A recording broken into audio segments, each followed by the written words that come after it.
प्रदेश की राजनीति में इस वक्त क्या चल रहा है, इसे समझने के लिए आपको केवल सरकारी फाइलों को ही नहीं बल्कि लखनऊ की उन गलियों की भी हलचल को देखना होगा जहां सत्ता के सबसे बड़े फैसले होते हैं।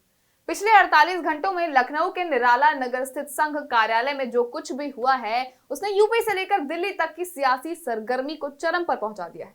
मुख्यमंत्री योगी आदित्यनाथ का अचानक और बिना किसी पूर्व निर्धारित कार्यक्रम के संघ प्रमुख मोहन भागवत से मिलने पहुंचना और फिर अगले ही दिन दोनों उप मुख्यमंत्रियों का भी वहीं हाजिरी लगाना, ये महज इत्तेफाक नहीं हो सकता। आज के इस विस्तृत रिपोर्ट में हम इसी वीआईपी मुलाकात की उन परतों को खोलेंगे जो इशारा कर रही हैं कि उत्तर प्रदेश की सरकार और संगठन में बहुत जल्द एक बड़ा मेजर ऑपरेशन होने वाला है। इस पूरी घटनाक्रम की शुरुआत बुधवार रात को हुई। मुख्यमंत्री योगी आदित्यनाथ रात करीब 8 बजे संघ प्रमुख मोहन भागवत से मिलने सरस्वती शिशु मंदिर परिसर पहुंचे। ये मुलाकात निहायत ही गोपनीय और एकांत में थी। बंद कमरे में करीब 35 मिनट तक दोनों के बीच बातचीत हुई। हालांकि सरकारी तौर पर इसे एक शिष्टाचार भेंट बताया गया, लेकिन राजनीतिक गलियारों में चर्चा तेज है कि 35 मिनट की इस बातचीत में यूपी मंत्रिमंडल के विस्तार, संगठन में फेरबदल और 2027 के विधानसभा चुनाव की रणनीति पर मुहर लग चुकी है। गौर करने वाली बात यह है कि संघ प्रमुख 2 दिवसीय प्रवास पर लखनऊ में थे और उनके जाने से ठीक पहले मुख्यमंत्री का उनसे मिलना इस बात का संकेत देता है कि फीडबैक और एक्शन प्लान दोनों साझा किए जा चुके हैं। कहानी यही खत्म नहीं होती। बुधवार रात मुख्यमंत्री मिले और गुरुवार सुबह करीब 10 बजे दोनों डिप्टी सीएम केशव प्रसाद मौर्य और ब्रजेश पाठक भी संघ प्रमुख से मिलने पहुंच गए। इन दोनों नेताओं की मुलाकात भी करीब 10-10 मिनट तक चली। जब मुख्यमंत्री के साथ साथ सरकार के दोनों सबसे बड़े स्तंभ संघ प्रमुख के पास पहुंचते हैं तो ये साफ हो जाता है कि यूपी में सत्ता और संगठन के बीच जो कोऑर्डिनेशन की कमी की खबरें लंबे समय से चल रही थी, अब उस पर संघ ने खुद लगाम कसना शुरू कर दिया है।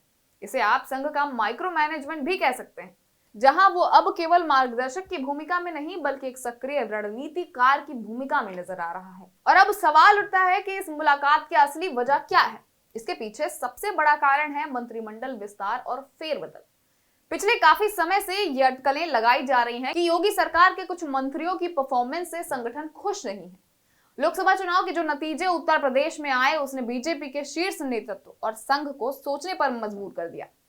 सूत्रों की माने तो संघ अब उन चेहरों को आगे लाना चाहता है जिनकी पकड़ जमीन पर मजबूत है और जो अपने कैडर यानी कार्यकर्ताओं के बीच लोकप्रिय है। इस मुलाकात के बाद ये लगभग तय माना जा रहा है कि बहुत जल्द यूपी कैबिनेट में कुछ नए चेहरों की एंट्री होगी और कुछ कद्दावर मंत्रियों की जिम्मेदारी बदली जा सकती है। दूसरा सबसे महत्वपूर्ण बिंदु है मिशन 2027। उत्तर प्रदेश में अगले साल विधानसभा चुनाव होने वाले हैं। बीजेपी के लिए यूपी का किला बचाना सिर्फ राज्य की सत्ता नहीं बल्कि 2029 के दिल्ली के रास्ते को सुरक्षित रखना भी है।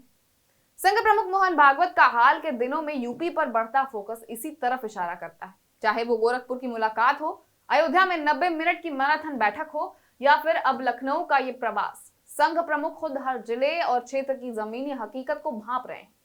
संघ चाहता है कि 2027 के चुनाव के लिए जो ताना बाना बुना जाए उसमें हिंदुत्व के एजेंडे के साथ साथ सामाजिक समरसता और विकास का ऐसा मिश्रण हो कि विपक्ष के पीडीएफ फॉर्मूले की कोई काट निकाली जा सके। यहाँ एक कड़वी सच्चाई ये भी है कि लोकसभा चुनाव के दौरान कार्यकर्ताओं में एक तरह की सुस्ती और नाराजगी भी देखी गई। कार्यकर्ताओं की सबसे बड़ी शिकायत ये थी कि प्रशासन में उनकी सुनवाई नहीं हो रही है। संघ इस पब्लिक मूड को भांप चुका है। मोहन भागवत का मुख्यमंत्री और दोनों डिप्टी सीएम से मिलना इसी गैप को भरने की कोशिश है। संघ ने यह साफ संकेत दे दिया है कि सरकार के फैसलों में संगठन और कार्यकर्ताओं की भावना का ख्याल रखा जाना चाहिए। आने वाले समय में हमें संगठन की मशीनरी में भी बड़े बदलाव देखने को मिल सकते हैं ताकि पोलिंग बूथ लेवल पर पार्टी को फिर से उसी आक्रामकता के साथ खड़ा किया जा सके। अगर हम इसके पॉलिटिकल इंपैक्ट की बात करते हैं तो ये मुलाकात विपक्षी खेमे में भी खलबली मचा रही है। सपा और कांग्रेस का गठबंधन जिस तरह से जातिगत जनगणना और संविधान के मुद्दे को लेकर घेराबंदी करता है, संघ प्रमुख की सक्रियता उसका जवाब मानी जा रही है। संघ ये जानता है कि अगर यूपी के भीतर आपसी तालमेल में जरा भी चूक हुई तो इसका फायदा सीधा विपक्ष को मिलेगा।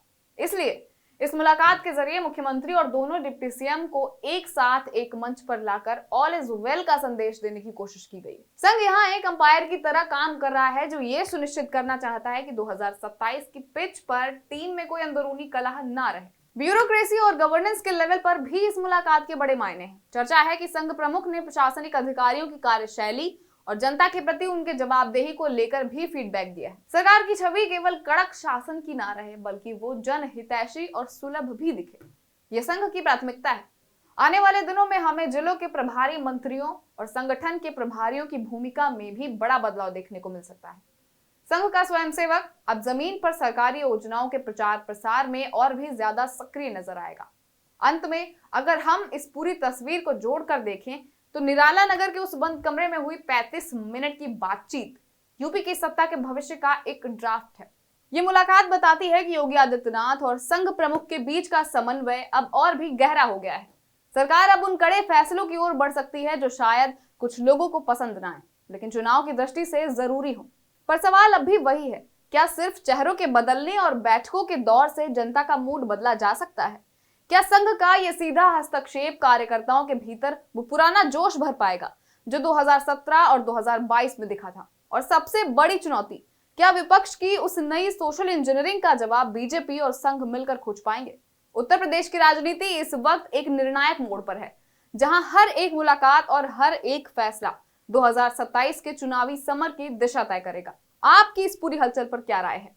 क्या आपको लगता है कि यूपी मंत्रिमंडल में यह फेरबदल वाकई जरूरी है? क्या संघ प्रमुख का इस तरह सक्रिय होना 2027 के लिए मास्टर स्ट्रोक साबित होगा? कमेंट में अपनी राय जरूर साझा करें, क्योंकि लोकतंत्र में जनता की सोच ही सबसे बड़ा सच है। मैं हूं खुशी, फिर मिलूंगी यूपी की राजनीति की एक और गंभीर और विस्तृत रिपोर्ट के साथ। जागरूक रहिए, सवाल पूछते रहिए और देखते रहिए हमारा ये खास चैनल। शुक्रिया।